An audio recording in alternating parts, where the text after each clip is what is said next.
Buenísimo. Entonces lo que vamos a ver ahora es Mishnah. ¿Qué es la Mishnah? Bueno, como estábamos diciendo recién, la Mishnah es la repetición. ¿Repetición de qué? La repetición de los mandamientos de la Torá.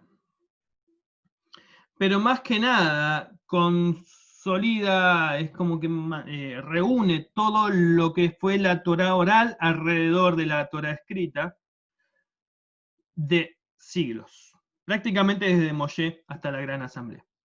Pero bueno, voy a compartirles acá unas diapositivas.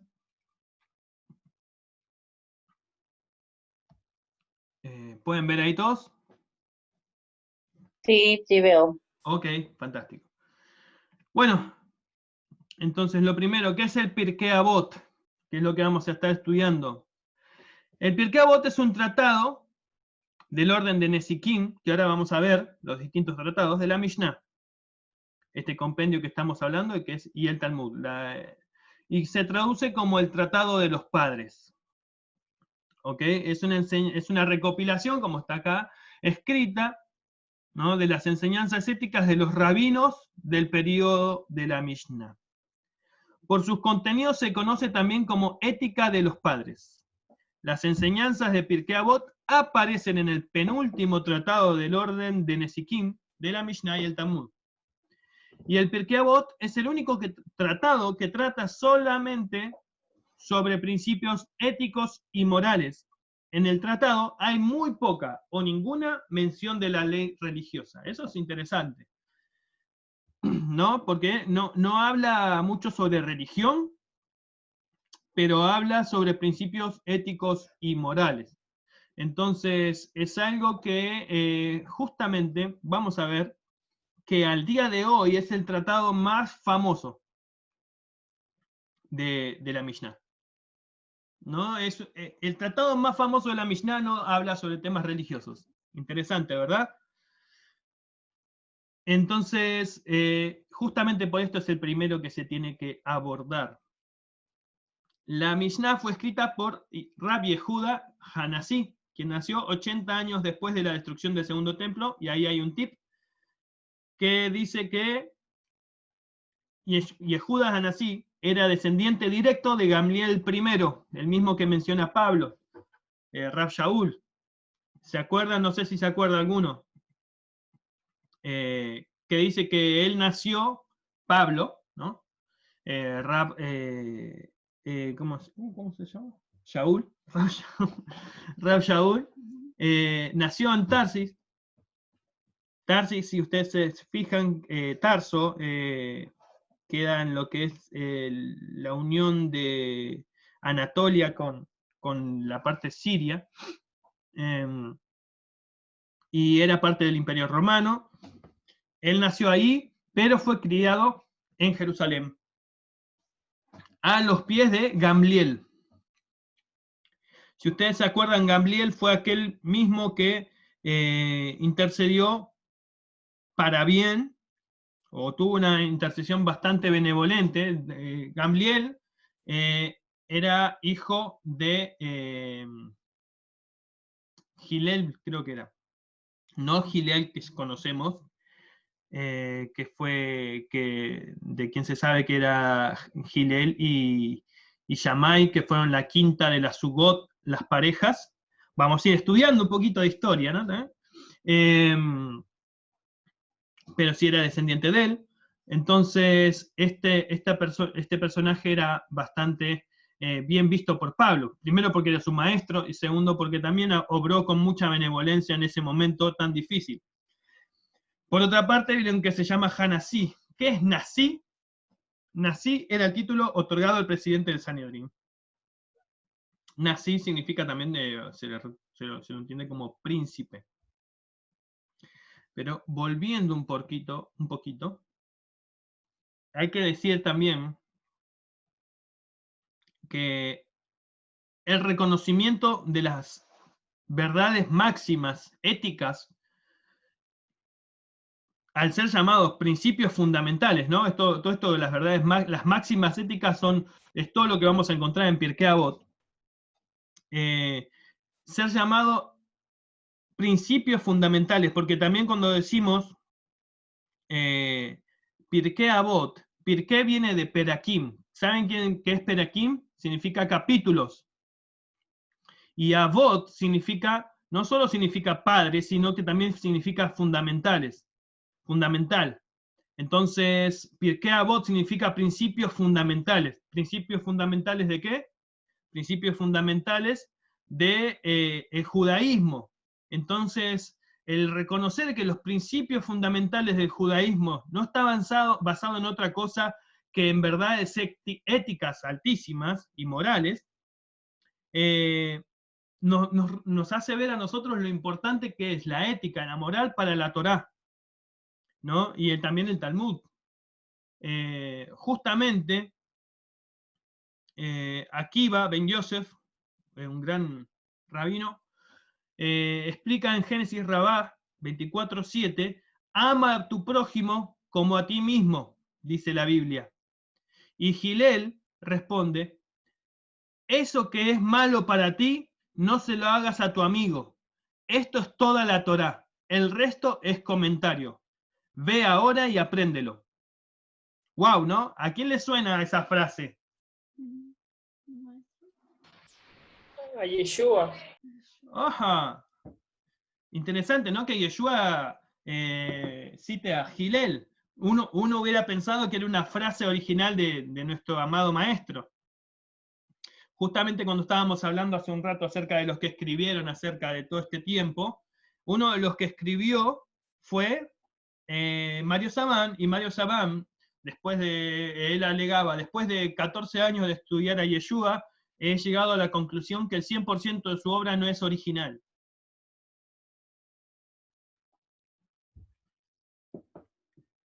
Disculpa, esto no le quita mérito, perdón, me quedé cortito ahí. Esto no le quita mérito, sino que le aumenta. Dice, es como tener 300 rabinos metidos en uno, es un erudito máximo, decía Mario Sabán, ¿no? Sí, te escucho, Ari. Eso para callar a los que dicen que hizo una religión nueva. Exacto. Justamente, yo no sé si ustedes lo conocen, Jessica, mi esposa, sigue con nuestro Insta a Filosofía Judía. No sé si alguien lo escuchó, es un rabino judío que hace muy lindos shiurim, pero ayer justo lo veo y estaba como tirando un poco de palitos para el maestro, y decía que, bueno, citaba muchas cosas y decía que Jesús había ido en contra de la Torá, y esto que lo otro. Y una de las cosas y empezó a citarlo, pero a citarlo mal, ¿verdad? Y entonces yo me acordaba de todo esto y decía, si él supiera que todas las cosas que él decía no las decía él, sino que citaba a otros grandes rabinos, entonces se llevaría un chasquito. Pero bueno, lo interesante es justamente esto, que Yeshua no es, primero que nada, como dijiste vos, Mariel, nunca pensó, y también lo dice Sabán, jamás se imaginó que se iba a generar una nueva religión aparte de él.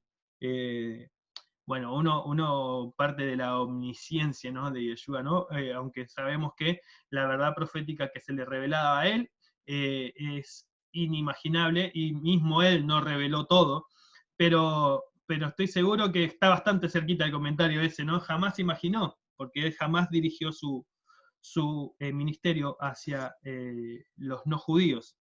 ¿Alguien más que quería comentar sobre esto? Una pregunta. Me quedó claro eso de que el ama a tu prójimo como, el que no le haga a los demás lo que no quiere que te hagan a ti. Sí. Me dijiste que no es original de Yeshua, que no fue el que lo dijo. Explícame eso de nuevo, que no lo entendí bien, por favor. Dale. Para abrir cualquier cosa en la compu. Él dijo que es una frase de Gilel. Es una frase de Gilel que se encuentra en Shabbat 31a. Gilel fue anterior a Yeshua, amigo. Oh, ahora sí. Es que confundí ahí cuando dijiste del señor este que nació 80 años después de la destrucción del segundo templo. Y ok. ahí te referís a Aquí estábamos hablando a Yehuda Hanasí. Él fue el que compiló la Mishnah. Este Yehuda Hanasí era justamente de la línea de Hillel. Hablamos hijo de hijo del hijo del hijo del hijo del hijo. ¿Ok? Entonces, este Hillel es quien dice: eso que es malo para ti no se lo hagas a tu amigo. Esto es toda la Torá, el resto es comentario. Ve ahora y apréndelo. Entonces, ¿a qué venía todo esto? Venía a que, bueno, justamente hay dos traducciones posibles que yo remarqué. Uno es al título del Pirkei Avot, del Masejet Avot, del Tratado de Avot.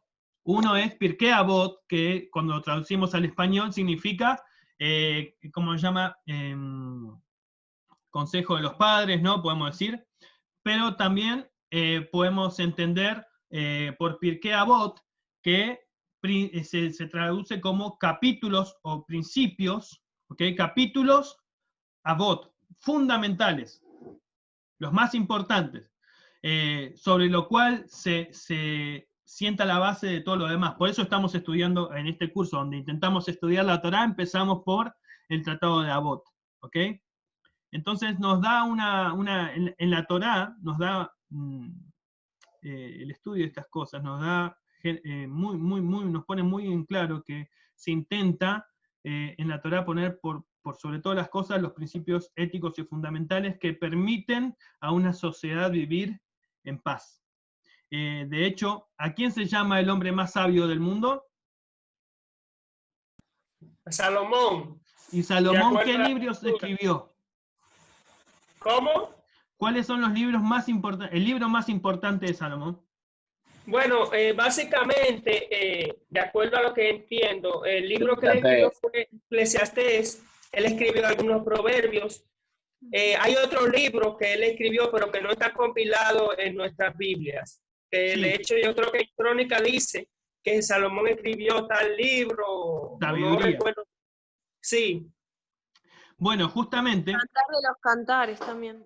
Entonces, exacto, pero bueno, más allá de que Cantar de los Cantares es un libro poético, podemos ver que se le atribuye Eclesiastés. ¿Qué es lo que abunda en Eclesiastés? Los consejos, el Musar. La vanidad de la vida. También básicamente, la tesis, sí, la tesis de Eclesiastés es temer al Eterno. Exacto. Entonces, y vivir la vida lo más feliz posible. El temer al Eterno está hablando de una actitud, ¿no? De cómo comportarse. Entonces vemos que el hombre, que la Biblia lo reconoce como el más sabio, el judaísmo lo reconoce como el más sabio, es un hombre que enseñó Musar. Es un hombre que enseñó ética. ¿Ok? Si bien él mismo dice que él entendió todos los mandamientos excepto uno, no se dedicó a tratar de explicarlos, sino que explicó cómo comportarse en la vida.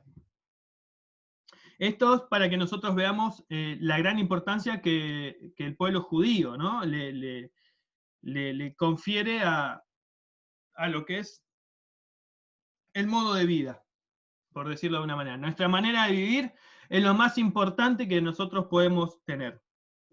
Conforme a... yo no soy lo que pienso, ¿no? Eso es interesantísimo, ¿no? No es solamente mi intelecto lo que me define, sino lo que me define son mis acciones.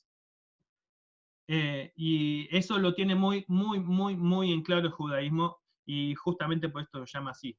Seguimos con porque me voy reatrasada. Entonces, la Mishnah fue escrita por el Rab Yehuda Hanasí, quien nació 80 años después de la destrucción del segundo templo. ¿Ok? Vamos a seguir. Acerca de la Mishnah, del Tratado de Avot, perdón. En el sentido talmúdico, la palabra Avot significa padres y se refiere a las categorías principales o fundamentales, que es lo que estamos hablando recién. Así, los principios fundamentales que prohíben el trabajo en el día de Shabbat se llaman Avot Melajá, ¿ok? Prohibiciones principales. Perakim, o en su forma conjuntiva, Pirkei, ¿ok? Pirkei, significa capítulos. Por lo que Pirkei Avot, esto es lo que estaba yo diciendo recién, Pirkei Avot significa capítulos de los principios fundamentales. Así también el título hace alusión al objetivo de aprender las conductas y actitudes de nuestros padres y maestros y seguir en su correcto camino. Yo no sé a quién le ha pasado, pero uno siempre tiene, bueno, cuando está chico no tanto al abuelo como alguien, una gran figura, pero por ahí cuando ya se va poniendo más grande y se acuerda cómo actuaba el abuelo y dice, por lo menos en nuestra familia, por lo menos Mariel puede dar testimonio de esto, ¿no? Todos queremos parecernos al abuelo. ¿Por qué? Porque el abuelo tenía una templanza, una manera de ser, y no es por desprestigiar a mi padre, ¿no? Pero estoy seguro que nuestros hijos van a estar pensando en el abuelo Rubén. Que tenga hasta los 120, que viva hasta los 120. Entonces, esa misma alusión hace el pueblo judío a sus padres. Hay que aprender de las conductas y actitudes de los padres y los maestros y seguir en su correcto camino. Siempre el que vivió antes que nosotros conoce un poquito más del asunto. Como me decía un amigo, yo llevo un poquito más que vos en esta vida, así que déjame aconsejarte para evitarte dolores de cabeza. Entonces es un poquito también lo que vamos a encontrar en el Pirkei Avot. Ahora estamos diciendo que el Pirkei Avot está en la Mishnah. ¿Qué es la Mishnah? Entonces, el código jurídico llamado Mishnah es la base de la ley judía oral o rabínica y forma parte del Talmud, que conjuntamente con la Torá o ley escrita conforman la halajá. Vamos a ir hasta ahí, porque ahí tiene varias palabras. Entonces ya sabemos que la Mishnah es un código jurídico. ¿Alguien acá estudia abogacía? ¿O estudió? ¿O que nos pueda explicar qué es un código?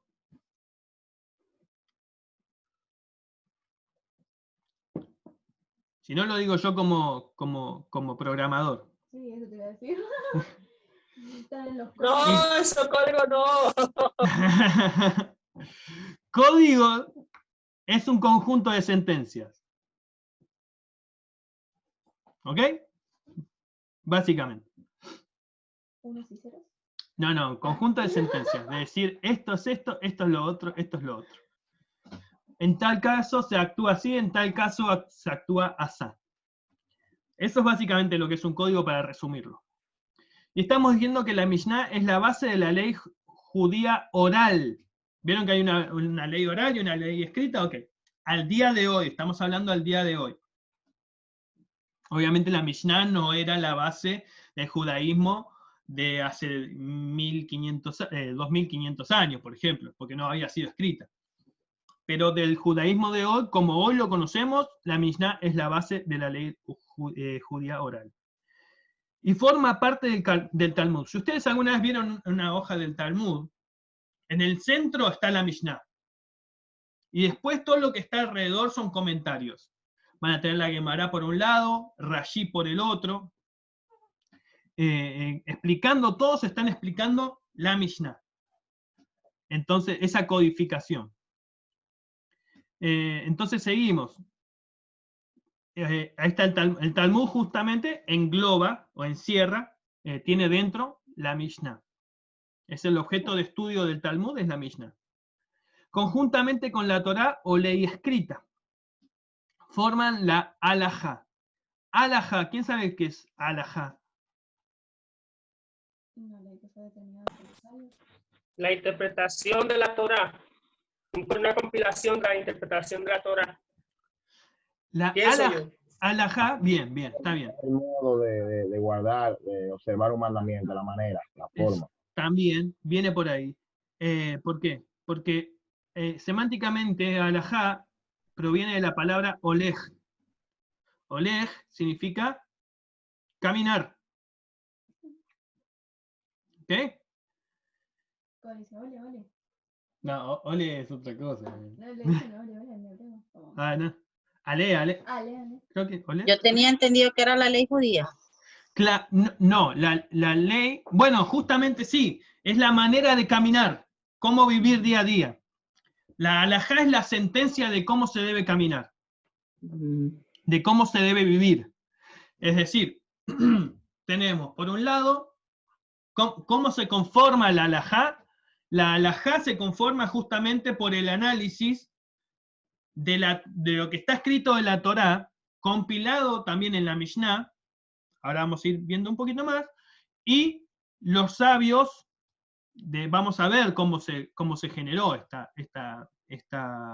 cómo se decide, ¿no? Los sabios decidieron que la halajá escoja por un lado. Vamos a poner una sentencia. Está escrito en la Torá que está permitido el divorcio. ¿Ok? Entonces tenemos por un lado la escuela de Hillel, muy blanda, ¿no? Hillel siempre fue blando, el misericordioso.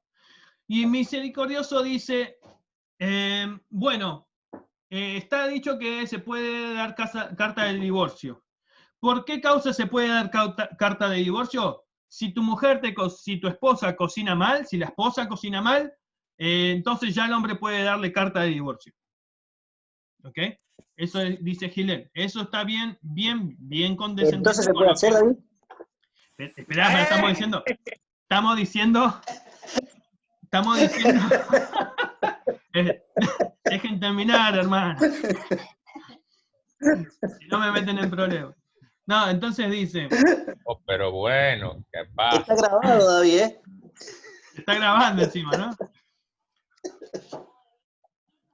Hillel dice, bastante condescendiente, con lo que su escuela pregona, que es lo blando, que por una cláusula cualquiera ya se puede dar carta de divorcio, incluso si te cocina mal, que digamos es una exageración.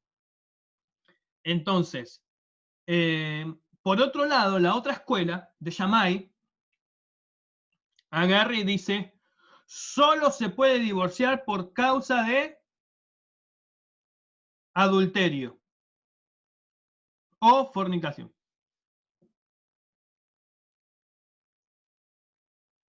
No, ni siquiera adulterio. Creo que dice fornicación, solo caso de fornicación. ¿Qué dice la halajá? Vamos por la de Shammai en este caso. Estos se llamaban parejas, que en hebreo se solía decir sugot. Vamos a ver qué eran las sugot también de paso. Ahí están. Ay, los había perdido. ¿Están ahí todos o se tildó todo? No, se escucha, ¿no? Ah, Está grabado. los veo bien quietitos. Ahí están. Bien. Entonces, la halajá, a través del estudio, dice de qué manera se va a comportar el pueblo, de cómo va a ir la jurisprudencia. Entonces, obviamente, bueno, ahí tienen otra perlita, ¿no? Esto lo decía Saban, que justamente fue Shammai quien dijo lo que luego vemos otra vez citando a Yeshua, a una de la quinta pareja de jueces, perdón, la Sugot de pares, que fue Hillel y Shammai, y lo vemos en este caso citando a Yeshua a Shammai, donde dice que solamente por causa de fornicación se puede divorciar un matrimonio. Tiró una para un lado, otra para el otro, estaba parejo. Generalmente Yeshua tiraba para el lado de Hillel. Mariel, ¿levantaste la mano? ¿O está desde antes?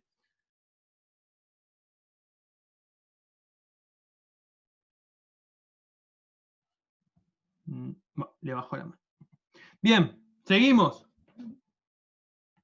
A su vez, la Mishnah fue ampliada y comentada durante 3 siglos por los sabios de Babilonia, la Gemara. Eso es lo que es la Gemara. Un comentario sobre la Mishnah. Van a encontrar, Rabí Yossi dijo esta cosa sobre lo que dijo, ¿no? Analizan un tratado de la Mishnah y empiezan a sacar lo que dijo, a traer lo que dijo tal rabino, lo que dijo el otro y por dónde va por dónde va luego la halajá. En tanto, la Mishnah original y su exégesis o Gemara recibieron conjuntamente el nombre de Talmud. ¿Ok? La Mishnah más su exégesis, es decir, el análisis, el comentario que generan estos sabios en Babilonia, recibe el nombre de Talmud. ¿Alguien sabe lo que significa, de dónde viene la palabra Talmud? ¿Tiene alguna relación con la palabra estudio, que es Lilmud? Exacto. Es el estudio de la Mishnah. ¿Ok? Estudio de la Torá, estudio de la compilación de los mandamientos de la Torá. Entonces, Talmud. No tiene otra acepción, pero es bueno saber siempre de dónde proviene. Un conjunto de rabinos juntaron la tradición oral en el siglo III, lo cual reunió una cantidad de 6 libros, es decir, tomos o rollos, y que se fue pasando de generación en generación. ¿Cómo está organizada la Mishnah? La Mishnah está organizada en 6 volúmenes. El primero es Seraim, que proporciona una visión general del mundo agrícola habitado por antiguos judíos. También describe elementos clave de la estructura de la liturgia judía. Vamos a ir viendo los distintos tratados rapidito. Luego está el Tratado de Moed, que examina el calendario anual de festividades judías, incluido el Shabbat, presentando muchos de los detalles que hoy damos por sentado. Como un ejemplo destacado, la Mishnah codifica la idea de un Seder de Pascua, de Pesaj, ¿no? Que ahora sirve como una de las experiencias fundamentales de la vida judía en todo el mundo. Empezamos a ver todo lo que son las bases del judaísmo de hoy en día. ¿Dónde está todo eso? En la Mishnah. Luego tenemos el Tratado de Nashim, mujeres. Analiza la vida judía familiar. Sin ella casi no tendríamos una idea de lo que implicaría una boda o un divorcio, ya que la Torá deja tales temas casi completamente inexplorados. Justamente entonces ven por qué viene a todo esto. Se trata de los grises que quedan en la Torá ser clarificados a través de la interpretación. Justamente cuando veamos el Tratado de Pirkei Avot vamos a ver desde dónde viene. ¿Se le ocurrió a los sabios estas cosas o desde dónde viene todo esto? El Tratado de Nesikín, Daños, analiza las disputas civiles entre judíos junto con cuestiones relacionadas con el crimen y el castigo. También nos trae el único tratado de Mishnah que se ocupa principalmente de cuestiones éticas. Pirkei Avot, acá estamos nosotros, el tratado de Neskim. Pirkei Avot, que es la sección más conocida de la Mishnah en la actualidad. ¿Qué tal?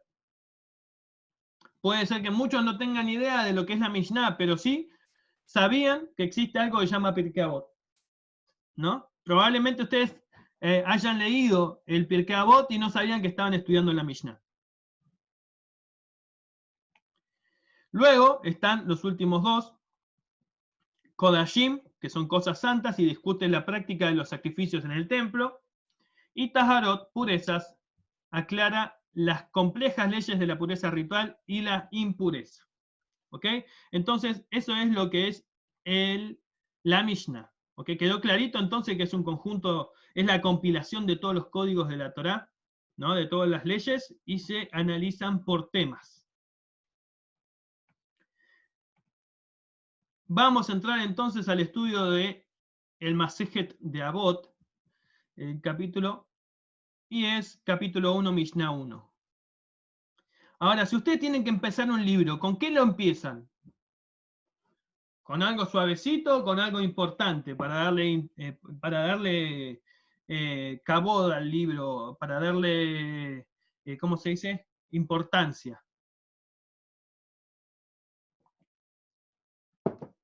Empezamos con algo fuerte. Sin embargo, por ahí esto a primera vista no nos deja ese sabor de estoy estudiando algo importante, ¿no?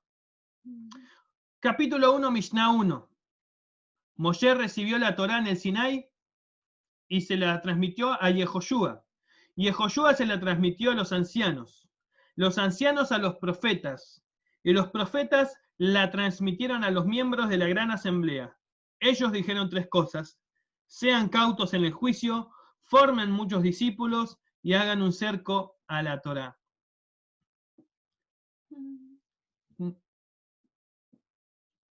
Hay que pensar todo esto, ¿ok? Entonces, lo que vamos a hacer ahora es estudiar este pedacito. ¿Les parece bien? Sí. Sí, ¿La sí. introducción fue clara? Espero que haya sido clara. Si alguien tiene alguna duda, Positivo. no entré en el tema en los temas históricos, pero bueno. Creo que va a ser lo mejor para resumir. Luego, si alguien quiere, tengo el material para enviarle, que es la gran asamblea, que eran las Sugot. Pero bueno, esto me parece que es lo más importante. Voy a cortar entonces acá para poder explicar todo bien en otro video. Esto fue la introducción para estudio del Pirkei Avot. Voy a cortar acá para que no quede en medio de la Cortado. explicación se corte. ¿Les parece bien? Corto y Amén. entro y entramos en el estudio del Masejet Avot, capítulo 1, Mishnah 1. Listo.